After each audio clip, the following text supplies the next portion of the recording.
तो justice is idea comes from the Latin word Justicia, और एक वर्ड होता था जस।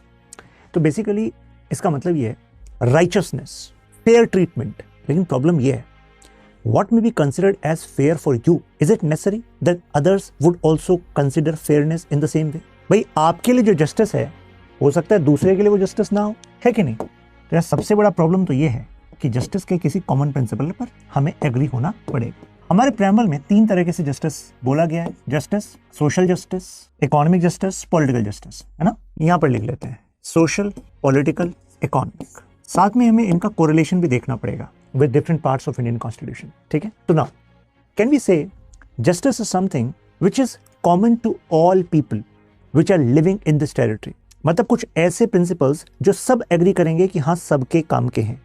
तो क्या हम कह सकते हैं जस्टिस एज फेयरनेस? क्या हम कह सकते हैं justice as giving people their due?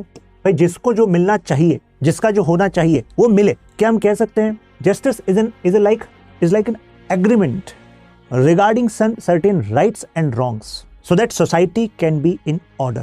क्या हम ऐसा कह सकते हैं? क्योंकि तभी तो सोसाइटी ऑर्डर में रहेगी। अगर एक पर्टिकुलर सेक्शन के लोगों को लगा कि अरे सिस्टम जो है बिक गया है, केवल कुछ लोगों के लिए काम कर रहा है, दे वुड फील कि यार ये तो इनजस्टिस है। उससे क्या आएगा? क्योस आएगा, लेजिटिमेशन क्राइसिस आ जाएगा। तो यानी कि जस्टिस इसलिए जरूरी है, अगर ये नहीं हुआ, अगर बाकी लोगों को लगने लगा इनजस्टिस है, it will create legitimation crisis, people will question state, civil war वाली सिचुएशन आ जाएगी।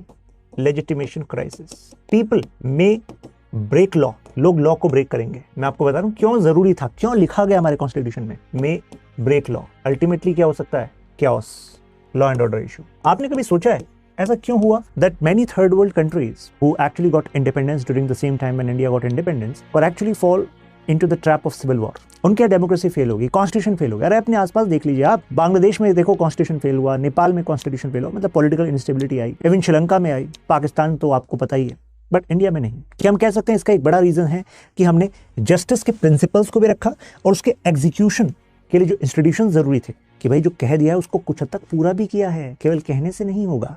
तो कहना पहला स्टेप था।